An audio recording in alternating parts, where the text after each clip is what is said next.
قرضہ لے رہے ہو تو ڈاکومنٹس یہاں پر ہمارے سامنے لاؤ کہ اگر تم نہ دے سکو تو ہم ان ڈاکومنٹس کے ذریعے سے تمہاری جائیداد، تمہاری کوئی جاگیر، تمہاری کوئی اور چیز اس کو قبضہ کریں۔ جب وہ وقت آتا ہے دیکھتے ہو تو یہ ڈاکومنٹس ہی فیک ہیں۔ اللہ اللہ خرچ کیا کرے گا کوئی؟ بینک کا باپ بھی واپس نہیں لے سکتا۔ اور یہ سب کس کی بے ایمانی ہے؟ وہ جو بیٹھا ہوا بینک مینیجر، سارا سودا اس کے ماں باپ ہوتا ہے کہ 1 کروڑ ہے نا، 10 لاکھ مجھے تو 90 تم لے جاؤ۔ باقی یہ کہ ٹھیک ہے میں تمہارے جو ڈاکومنٹس تم پیش کر رہے اس میں کوئی اعتراض نہیں کرتا، بس جاؤ۔ اور نمبر 2، حکومت نااہلوں کے سپرد ہو جائے گی۔ یہ ہے امام بخاری کی روایت کردہ روایت جو حضرت ابو ہریرہ سے۔ مسلم شریف میں ابو ہریرہ رضی اللہ تعالیٰ عنہ سے ایک اور روایت ہے، مال عام ہو جائے گا یہاں تک کہ زکوٰۃ قبول کرنے والا کوئی نہ ہوگا۔ یہ بات وہ ہے جو آج سعودی عرب اور یو اے ای کے اندر آپ کثرت سے دیکھ سکتے ہیں۔ دولت جو ہے وہ ریل پیل، ابھی تھوڑا سا آیا ہے معاملہ خاص طور پر دبئی میں، کیونکہ وہاں بہت زیادہ کنسٹرکشن ہو رہی تھی، تو پوری دنیا میں آپ کو معلوم ہے کہ جو ریئل اسٹیٹ کہلاتا ہے اس کا حال بہت پتلا ہے، لیکن وہاں کے دولت ریل پیل ہے ہر جگہ پر۔ اور سب سے اہم متفق علیہ روایت، متفق علیہ کیا؟ وہ تو حضرت عمر سے بھی مروی ہے، ابن عمر سے بھی مروی ہے، ابن عباس سے بھی مروی ہے، ابو ہریرہ سے بھی مروی ہے، عبداللہ ابن مسعود سے بھی مروی ہے رضی اللہ تعالیٰ عنہ اجمعین۔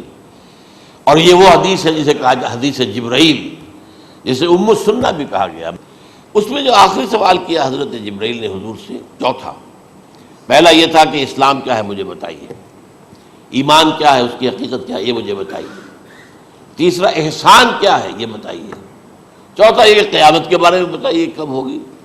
حضور نے فرمایا کہ اس کے بارے میں جس سے سوال کیا جا رہا ہے وہ اس سے زیادہ نہیں جانتا جو کہ سوال کر رہا ہے۔ اب اس کے کئی مفہوم ہو سکتے ہیں کہ بہرحال یا تو حضرت، چونکہ بعد میں معلوم ہوا کہ حضور نے پہچانا نہیں کہ یہ جبرائیل ہے، بلکہ جب سوال جواب ہو کر وہ چلا گیا شخص تو اچانک حضور کے ساتھ ذرا ردو ہو ہی لیا، ذرا بلانا اس کو دوبارہ لانا۔ اب جو دیکھا کہ وجود ہی نہیں اس کا، آسمان نے اس کو چکھ لیا، زمین نے نگل لیا، کیا ہوا ہے؟ پھر آپ نے یہ جبرائیل تھے جو تمہیں تمہارا دین سکھانے آئے تھے جبکہ تم سوال نہیں کر رہے ہو۔ یہ بڑے بیسک کوسچن تھے، اس لیے کہ دنیا کے ہمارا نظام اسلام پر ہے، ایمان پر نہیں ہے، اس لیے کہ ایمان کو ویریفائی کر ہی نہیں سکتے۔ کیسے پتا ہوگا اس میں ایمان ہے یا نہیں ہے؟ کوئی آلہ نہیں ہے، کوئی الیکٹروکارڈیوگرام ابھی تک ایسا نہیں ہے، کوئی جو ہے اور جو طریقے چل رہے ہیں وہ تو ان کے ذریعے سے یہ تو نہیں معلوم ہو سکتا ایمان ہے کہ نہیں۔ لہذا یہاں کا سارا نظام اسلام پر ہے، شہادت اللہ الہ الا اللہ وان محمد رسول اللہ، پھر ایک نظام بنا دیا وہ اقام الصلاۃ و ایتاء الزکوٰۃ و صوم رمضان و حج البیت۔ اس میں بھی یہ ہے کہ اگر کوئی نماز کو نہیں مانتا تو کافر ہوگا، لیکن نماز پڑھتا نہیں ہے تو کافر نہیں ہے، فاسق ہے، فاجر ہے، گناہ گار ہے، کمزور مسلمان ہے۔ اس طرح زکوٰۃ کا منکر ہو جائے گا تو وہ کافر ہوگا، لیکن زکوٰۃ دے نہیں رہا ہے تو یہ گویا کہ گناہ گاری ہے، کمزوری ہے۔ تو اس حوالے سے نوٹ کر دیجئے کہ یہاں کا دنیا کا سارا اسلامی نظام اور سارا کانسٹیٹیوشنل اور لیگل سسٹم جو ہے اسلام کا وہ اقرار باللسان پر ہے، ایمان ہے وہ کہ جس کی بنیاد پر وہاں فیصلے ہوں گے۔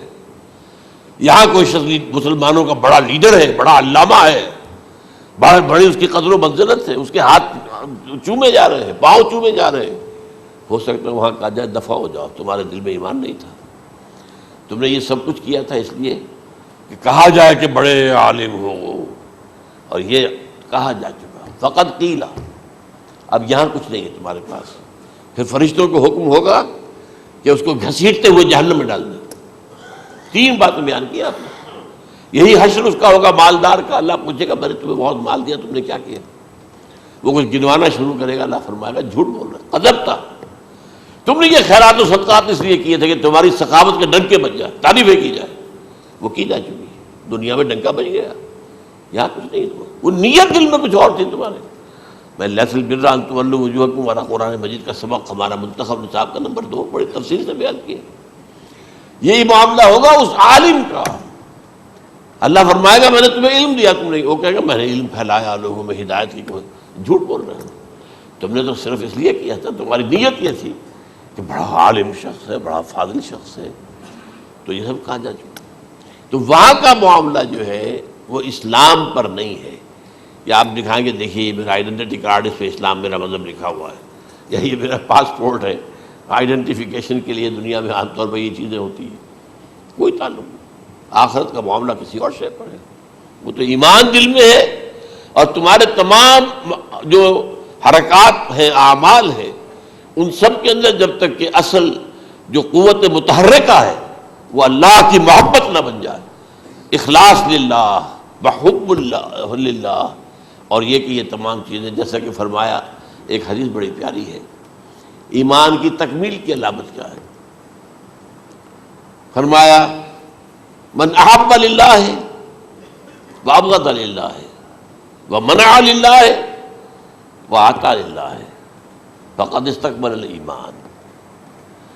جس شخص نے محبت جس سے بھی کی، اللہ کے لیے کی، اپنے مفادات کے لیے نہیں، رشتہ داری کی بنیاد پر نہیں، محبت اوپر ہو جائے، رشتہ دار کا حق ہے دو، بیوی کے حقوق ہیں دو، لیکن محبت یہ اللہ کے لیے ہو کہ فلاں شخص سے مجھے محبت اللہ کے لیے، اور اگر نفرت رکھی تو اللہ کی وجہ سے رکھی، اس لیے رکھی کہ وہ اللہ کے دین سے دور ہے، وہ اللہ کے راستے پر نہیں آ رہا ہے، وہ فسق و فجور کی جو ہے زندگی کو آ رہا۔ اس میں بھی یہ ہے کہ یہ نہیں ہے تعلق قطع کر لو، تعلق قطع کرو گے تو تبلیغ اور اصلاح کا موقع کہاں رہے گا، لیکن دلی محبت نہیں ہوگی اس سے۔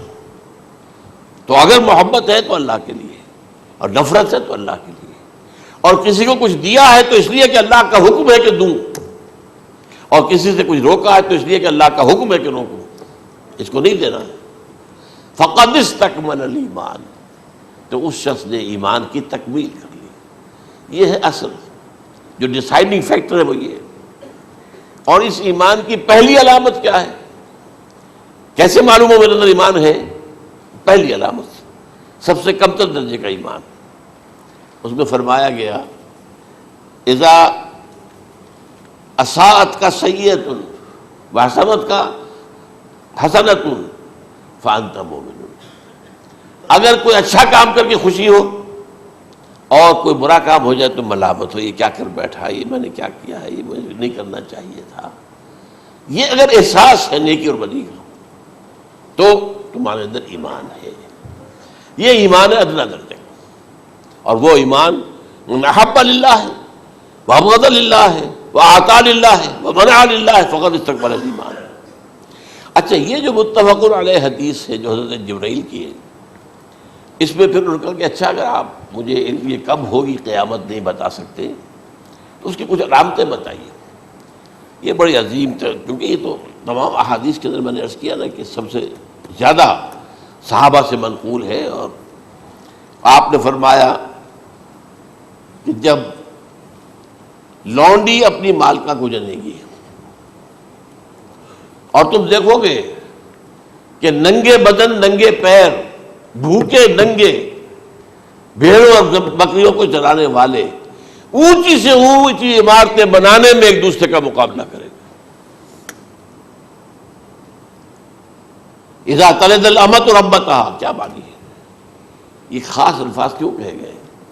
اولاد والدین کے سامنے دب کر رہتی تھی، کبھی سینہ تان کر بات نہیں کرتے تھے، ٹھیک ہے کوئی بات آپ مان نہیں سکتے، ابا جان یہ بات تو میں نہیں کر سکتا، یا فرض کیجئے کہ وہ آپ کو کسی نیکی سے روک رہے ہیں، کہ دینی کام سے روک رہے ہیں، ابا جان یہ تو میں نہیں کروں گا، یہ تو دین کا فرض ہے، یہ کہیں آپ اور ڈٹ کر کہیں اور جمیں اس پر، لیکن یہ کہ کوئی سرکشی کا انداز نہ ہو، ایسا نہ ہو کہ اپنے جناب سینے کو تان کر کے کھڑے ہو جائے، میں نہیں کروں گا، یہ نہیں، یہ غلط ہو جائے۔